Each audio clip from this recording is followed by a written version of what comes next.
there, self-care warriors. Welcome back to Self-Care Haven.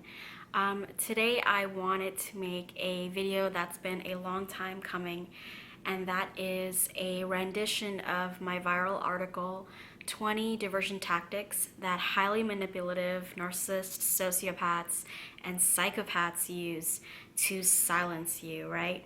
So this was an article that I first originally published on Thought Catalog. And it became very popular. It hit about 6.6 million views, I believe, and that was on Thought Catalog alone. I'm not accounting for the views that it had on other platforms, but basically it seemed to resonate with a lot of different people, so I figured why not make a YouTube video with the blog content. It's also an excerpt from my new essay collection, Power, Surviving and Thriving After Narcissistic Abuse. So I figured that it would be helpful to not only identify these manipulative tactics, but also to understand how to deal with them and how to recognize when you're in a very, very toxic interaction with a person who might be a malignant narcissist, sociopath, or psychopath. So let's get started. I'm going to start reading the article, and I'm looking at the computer, so if my eyes move back and forth, that's what I'm doing. Toxic people, such as malignant narcissists, psychopaths, and those with antisocial traits, engage in maladaptive behaviors in relationships that ultimately exploit, demean, and hurt their intimate partners, family members, and friends. They use a plethora of diversionary tactics that distort the reality of their victims and deflect responsibility for their actions. Although those who are not narcissistic can employ these tactics as well, abusive narcissists use these to an excessive extent in an effort to escape accountability for their actions. Here are the 20 diversionary tactics that toxic people use to silence and degrade you. And just a note, there are people who can use these tactics and they might not be a toxic malignant narcissist. It all depends on the frequency and the severity of their behavior and how often they do it, with what intent they do it, and also the impact that it leaves. If they refuse to work on their behavior long term, then you might be dealing with a toxic person. But all of us, to some extent, have used at least one or two of these diversionary tactics throughout our lifetime, usually as a symptom of trauma or as a defensive mechanism.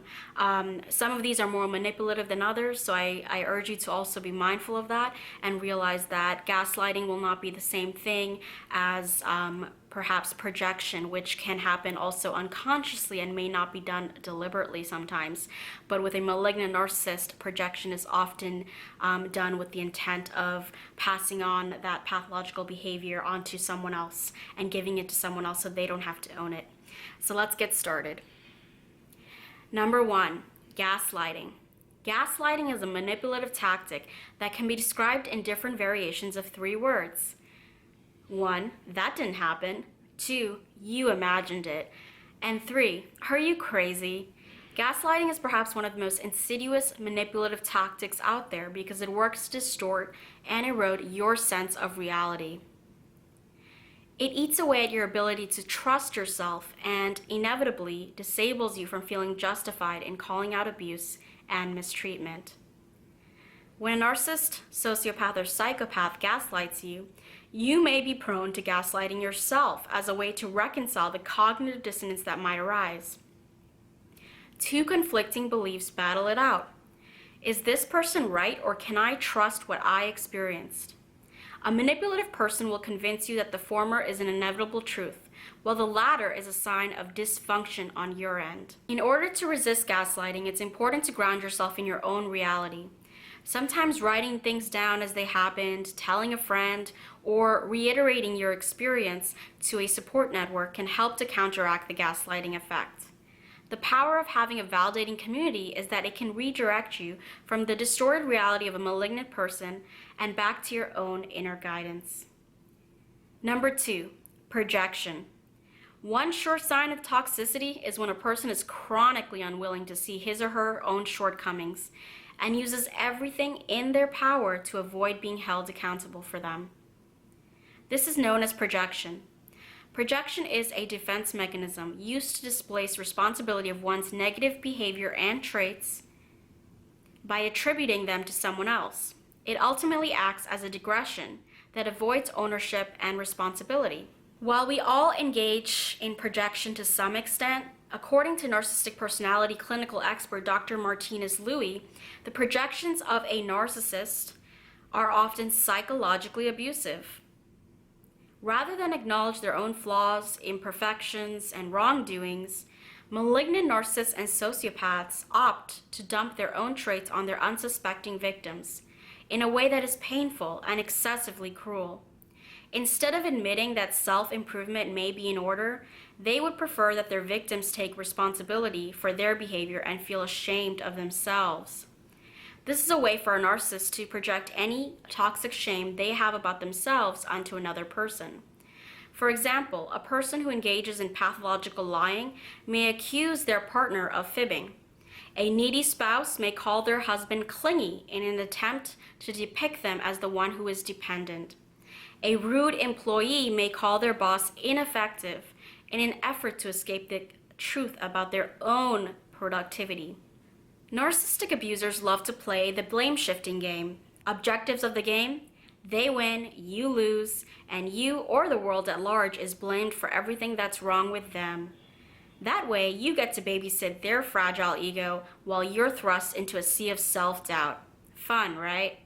Solution: don't project your own sense of compassion or empathy onto a toxic person. And don't own any of the toxic person's projections either. As manipulation expert and author Dr. George Simon notes in his book, In Sheep's Clothing, projecting our own conscience and moral compass and value system onto others has the potential consequence of being met with further exploitation. Narcissists on the extreme end of the spectrum usually have no interest in self-insight or change. It's important to cut ties and end interactions with toxic people as soon as possible so you can get centered in your own reality and validate your own identity. You don't have to live in someone else's cesspool of dysfunction. Number 3, nonsensical conversations from hell. If you think you're going to have a thoughtful discussion with someone who is toxic, be prepared for epic mindfuckery rather than conversational mindfulness. Malignant narcissists and sociopaths use word salad, circular conversations, ad hominem arguments, projection, and gaslighting to disorient you and get you off track should you ever disagree with them or challenge them in any way. They do this in order to discredit, confuse, and frustrate you, distract you from the main problem, and make you feel guilty for being an actual human being with thoughts and feelings that might differ from their own. In their eyes, you are the problem if you happen to exist. Spend even 10 minutes arguing with a malignant narcissist, and you'll find yourself wondering how the argument even began at all. You simply disagreed with them about their absurd claim that the sky is red and now your entire childhood, family, friends, career, lifestyle choices have come under attack. This is because your disagreement picked at their false belief that they are omnipotent and omniscient, resulting in a narcissistic injury and subsequently narcissistic rage. Remember, toxic people don't argue with you. They essentially argue with themselves, and you become privy to their long, draining monologues. They thrive off the drama, and they live for it. Each and every time you attempt to provide a point that counters their ridiculous assertions, you feed them supply. Don't feed the narcissist supply. Rather, supply yourself with the confirmation that their abusive behavior is the problem, not you. Cut the interaction short as soon as you anticipate it escalating, and use your energy on some decadent self-care instead. Number 4, blanket statements and generalizations. Malignant narcissists aren't always intellectual masterminds. Many of them are intellectually lazy. Rather than taking the time to carefully consider a different perspective, they generalize anything and everything you have to say, making blanket statements that don't acknowledge the nuances in your argument or take into account the multiple perspectives you've paid homage to. Better yet, why not put a label on you that dismisses your perspective altogether? On a larger scale, generalizations and blanket statements invalidate experiences that don't fit in with the unsupported assumptions, schemas, and stereotypes of society. They are also used to maintain the status quo. This form of digression exaggerates one perspective to the point where a social justice issue can become completely obscured. For example, rape accusations against well-liked figures are often met with the reminder that there are false reports of rape that occur. While these do occur and false reports of rape can be incredibly damaging, they are rare, and in this case, the actions of one become labeled the behavior of the majority, while the specific report itself remains unaddressed. These everyday microaggressions also happen in toxic relationships. If you bring up to a narcissistic abuser that their behavior is unacceptable, for example, they will often make blanket generalizations about your hypersensitivity, or make a generalization such as, "You are never satisfied," or "You're always too sensitive," rather than addressing the real issues at hand. It is possible that you are oversensitive at times, but it is also possible that the abuser is also insensitive and cruel and demeaning the majority of the time. Hold on to your truth and resist generalizing statements by realizing that they are in fact forms of black and white illogical thinking. Toxic people wielding blanket statements do not represent the full richness of experience. They represent the limited one of their singular experience and overinflated sense of self. Number 5, deliberately misrepresenting your thoughts and feelings to the point of absurdity. In the hands of a malignant narcissist or sociopath, your differing opinions, legitimate emotions, and lived experiences get translated into character flaws and evidence of your irrationality. Narcissists weave tall tales to reframe what you're actually saying as a way to make your opinions and your reality appear absurd or heinous. Let's say you bring up the fact that you're unhappy with the way that a toxic friend is speaking to you. In response, he or she may put words in your mouth saying, "Oh, so now you're perfect?" Or, "So I'm a bad person, huh?" When you've done nothing but express your feelings about that specific situation. This enables them to invalidate your right to have thoughts and emotions about their inappropriate behavior and instills in you a sense of guilt when you attempt to establish boundaries. This is also a popular form of diversion and cognitive distortion that is known as mind reading. Toxic people often presume that they know what you're thinking and feeling. They chronically jump to conclusions based on their own triggers rather than stepping back to evaluate the situation mindfully. They act accordingly on their own delusions and fallacies and make no apologies for the harm they cause as a result. Notorious for putting words in your mouth, they depict you as having an intention you didn't possess or an outlandish viewpoint that you have never thought in your life. They accuse you of thinking of them as toxic, even before you've gotten the chance to call them out on their behavior. And this also serves as a form of preemptive defense, which we'll talk about later. Simply stating, "I never said that," and walking away should the person continue to accuse you of doing or saying something you didn't, can help to set a firm boundary in this type of interaction. Remember, so long as the toxic person can blame shift and digress from their own behavior, they have succeeded in convincing you that you should be shamed for giving them any sort of realistic feedback. Number 6, nitpicking and moving the goalposts. The difference between constructive criticism and destructive criticism is the presence of a personal attack and impossible standards. These so-called critics often don't want to help you improve. They just want to nitpick, pull you down, and scapegoat you in any way that they can. Abusive narcissists and sociopaths employ a logical fallacy known as moving the goalposts in order to ensure that they have every reason to be perpetually dissatisfied with you. This is when, even after you've provided all the evidence in the world to validate your argument or taken an action to meet their request, they set up another expectation of you or demand more proof. Do you have a successful career? The narcissist will then start to pick on why you're not a multi-millionaire yet. Did you already fulfill their need to be excessively catered to at all times? Now it's time to prove that you can also remain independent. The goalposts will perpetually change and may not even be related to one another.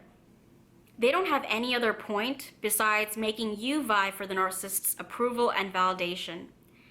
By raising the expectations higher and higher each time, or switching them completely, highly manipulative and toxic people are able to instill in you a pervasive sense of unworthiness and of never feeling quite enough.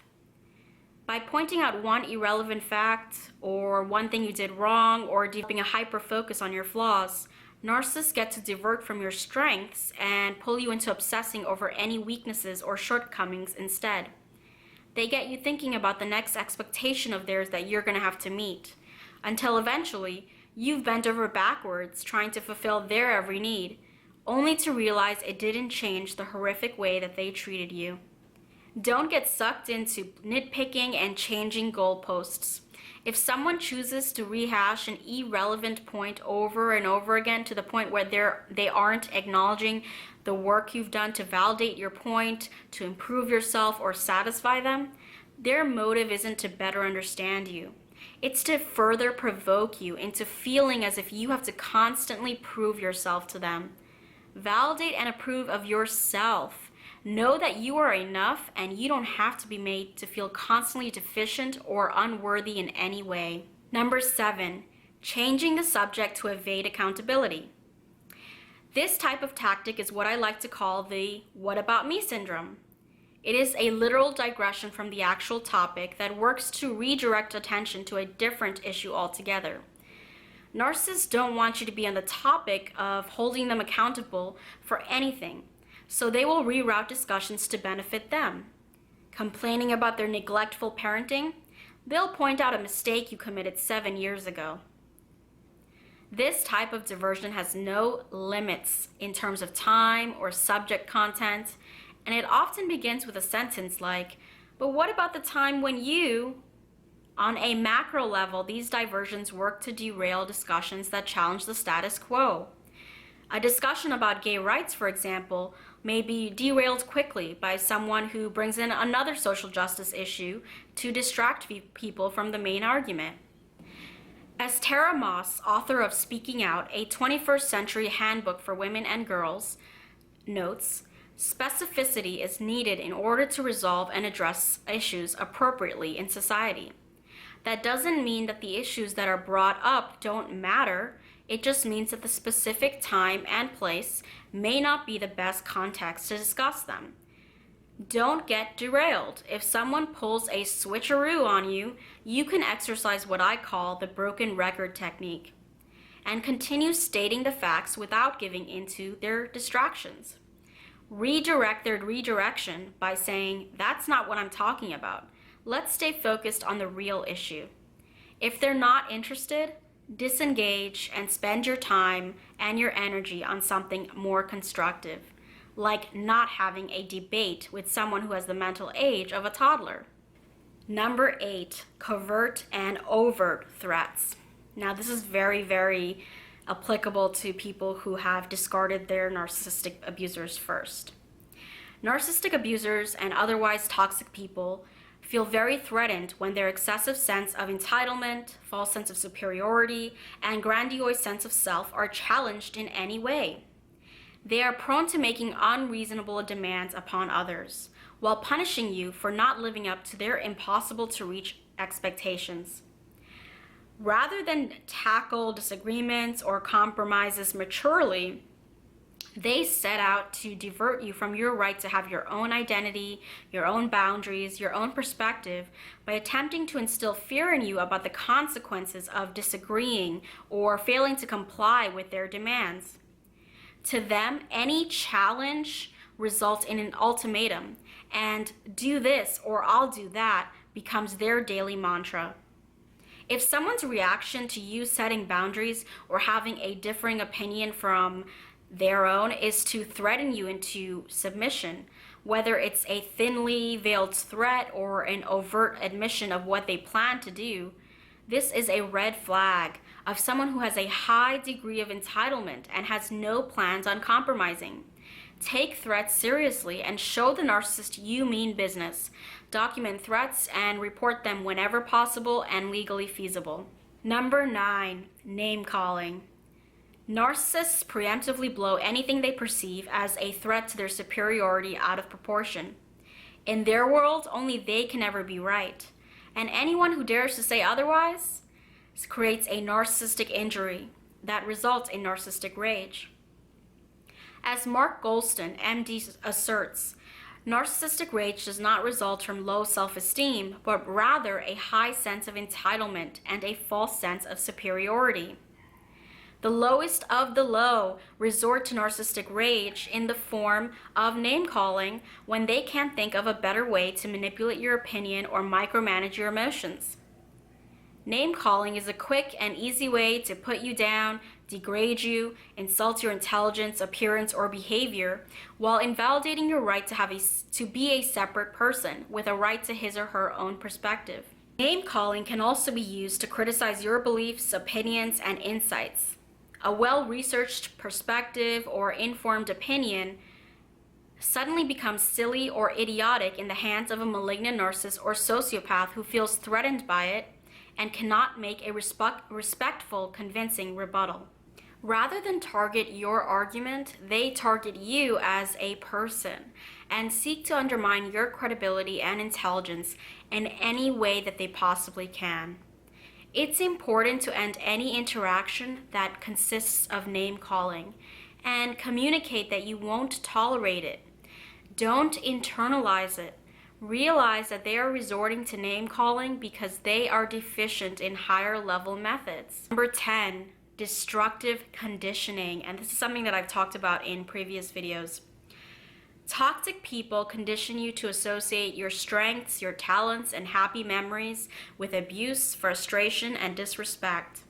They do this by sneaking in covert and overt put-downs about the qualities and traits that they once admired and idealized in you.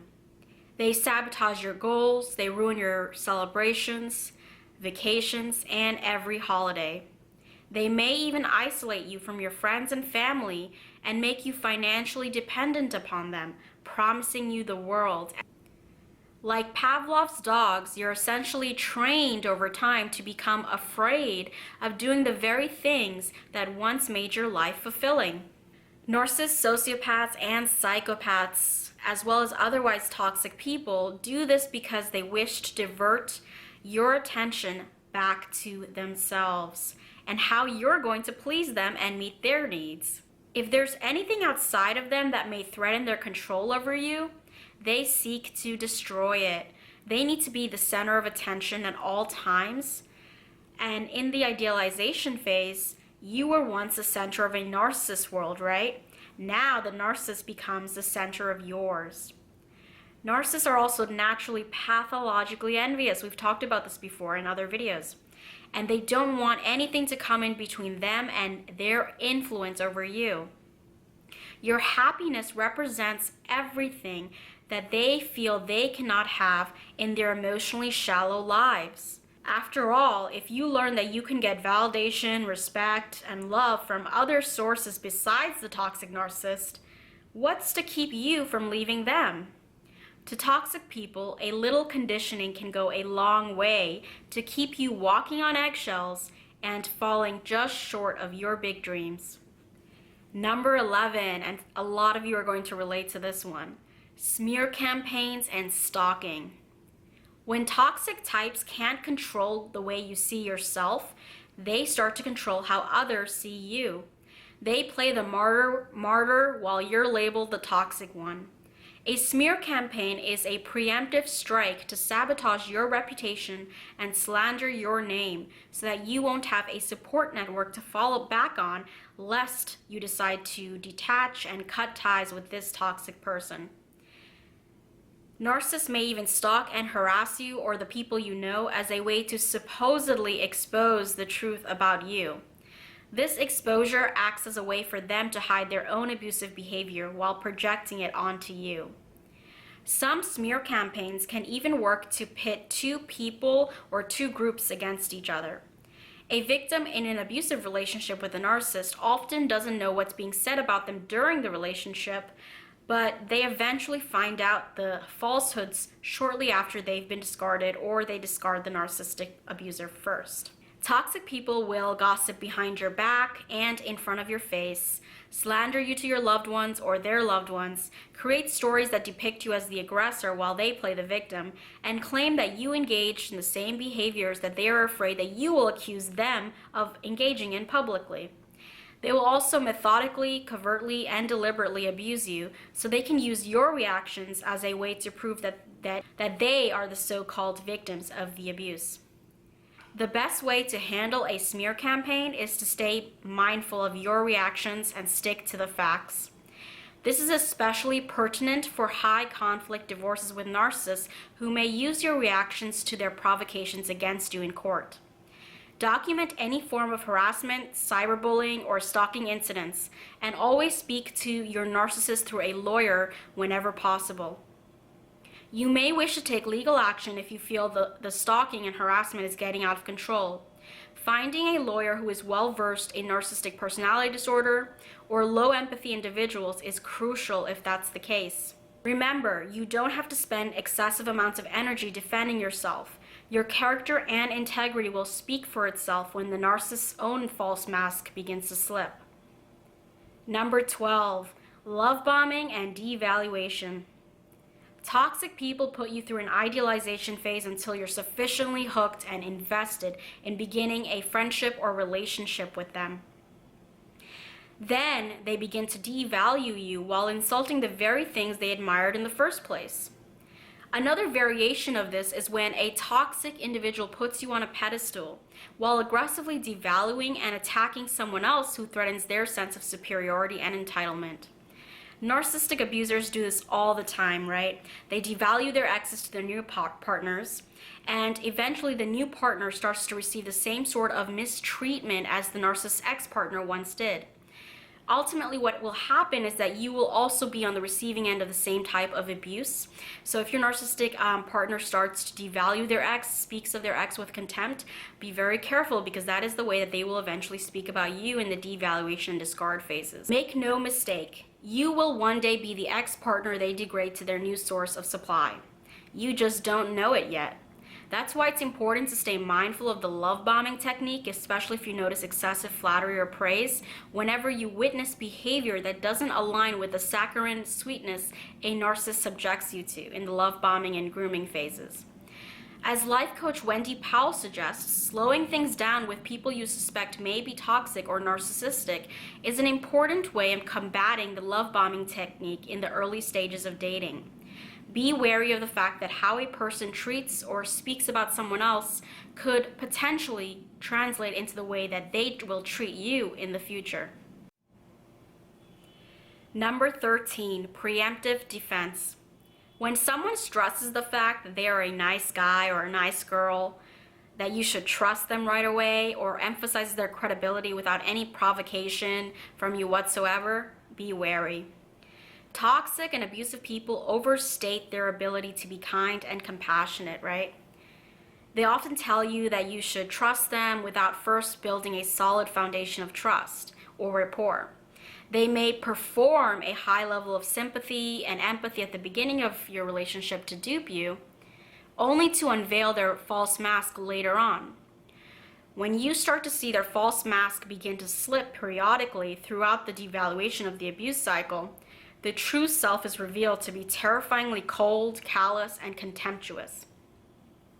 Remember, genuinely nice people rarely have to persistently show off their positive qualities. They exude their warmth more than they talk about it. And they know that actions speak more volumes than mere words. They know that trust and respect is a two-way street that requires reciprocity, not repetition. To counter a preemptive defense, reevaluate why a person may be emphasizing their good qualities to you. Is it because they think you don't trust them, or because they know you shouldn't? Trust actions more than empty words, and see how someone's actions communicate who they really are rather than who they say they are. Number 14, triangulation. Bringing in the opinion, perspective, or suggested threat of another person into the dynamic of an interaction is known as triangulation.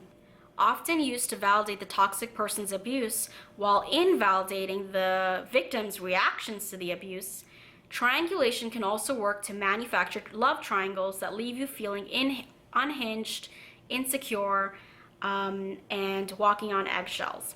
Malignant narcissists love to triangulate their significant other with strangers, coworkers, ex-partners, friends, and even family members in order to evoke jealousy and uncertainty in you. They can also use the opinions of others to validate their point of view and devalue you. This is a diversionary tactic meant to pull your attention away from their abusive behavior and into a false image of them as a desirable, sought-after person. It also leaves you questioning yourself. If Mary did agree with Tom, doesn't that mean that you must be wrong? The truth is, narcissists love to report back falsehoods about what others say about you, when in fact, they're the ones smearing you. To resist triangulation tactics, realize that whoever the narcissist is triangulating you with is also being triangulated by your relationship with the narcissist. Everyone is essentially being played by the same individual. Reverse triangulate the narcissist by gaining support from a third party that is not under the narcissist's influence, and also by seeking your own validation of what happened. Number 15, bait and feign innocence.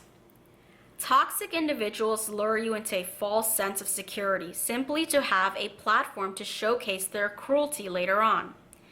Baiting you into a mindless, chaotic argument can escalate into a showdown rather quickly with someone who doesn't know the meaning of respect or of empathy. A simple disagreement may bait you into responding politely to this toxic person initially, until it becomes quite clear that this person has a malicious motive of tearing you down. By baiting you with a seemingly innocuous comment disguised as a rational one, they can then begin to play with you, begin to play with their food, right? Remember, narcissistic abusers have learned about your insecurities, the unsettling catchphrases that interrupt your confidence, and the disturbing topics that reenact your wounds. And they use this knowledge maliciously to provoke you. After you've fallen for it hook, line, and sinker, they'll stand back and innocently ask whether you're okay and talk about how they didn't mean to agitate you. This faux innocence works to catch you off guard and make you believe that they truly didn't intend to hurt you until it happens so often that you can't deny the reality of their malice any longer. So if they're repeating that behavior despite the fact that you've called them out on it several times, that's a serious issue, and it's clearly a manipulative, diversionary tactic. It helps to realize when you're being baited so you can avoid engaging altogether. Provocative statements, name-calling, hurtful accusations, or unsupported generalizations, for example, are common baiting tactics. Your gut instinct can also tell you when you're being baited. If you feel off about a certain comment or continue to feel this way even after it has been expanded upon, that's a sign that you may need to take some space to reevaluate the situation before choosing to respond. Right? Because sometimes it can be a reaction to a trigger we're having, and sometimes the person is legitimately manipulating us. So it does help to sort of take some space and time before we respond to whatever we are reacting to at that moment. Number 16, boundary testing and hoovering. Narcissists and sociopaths and otherwise toxic people continually try and test your boundaries to see which ones they can trespass, right? They do this in the very early stages of the relationship. So even in the idealization phase, you may have encountered some sort of tiny terror, as I like to call it, or a red flag that made you feel kind of off about this person, but you decided not to listen to that danger signal because all of the other representations of that person, their gentlemanly or gentlewomanly behavior, their polite kind of friendly facade, threw you off and made you believe that those red flags weren't important or were inconsistent with the overall picture, right? The more violations these narcissistic people are able to commit without consequences over the duration of the relationship, the more they'll push the envelope. So if they're able to get away with one sort of toxic behavior, comment, or remark, even though you set boundaries and you told them that it's not okay, if you're still staying in the relationship, to them, that action of staying in the relationship means it is okay. They can get away with it and they will do it again. That's why survivors of emotional as well as physical abuse often experience even more severe incidents of abuse each and every time they go back to their abusers. So if you've ever wondered why a narcissistic abuser treated you even in a way worse fashion than when you had originally been in the relationship, it's because you are being punished for going back. You're being punished for leaving in the first place. You're being punished for their loss of control over you. And once you go back to them, they want to devalue you and discard you in a even more horrific fashion than the original arrangement of the relationship. Abusers tend to hoover their victims back with sweet promises, fake remorse, and empty words of how they're going to change, only to abuse their victims even more horrifically. In the abuser's sick mind, this boundary testing serves as punishment for standing up to the abuse and also for going back to it. When narcissists try to press the emotional reset button, reinforce your boundaries even more strongly rather than backtracking on them. Remember, highly manipulative people don't respond to empathy or compassion. They respond to consequences. And that consequence is going to be no contact, right? Or low contact if you're co-parenting with a narcissist. That consequence will show them that you mean business. You're not letting them back into your life. They're not going to be able to trespass those boundaries no matter how much they try or how many times they try. And eventually, hopefully, they will move on to other supply. And ideally leave you alone. But really, it's about you setting your own boundaries and being firm with them and going forth with them. Number 17, and this is one of my personal favorites because I know that a lot of us have suffered from this one. Aggressive jabs disguised as jokes. Covert narcissists enjoy making malicious remarks at your expense. These are usually dressed up as just jokes so that they can get away with saying appalling things while still maintaining an innocent, cool demeanor. Yet anytime that you are outraged at an insensitive, harsh remark, you are accused of having no sense of humor.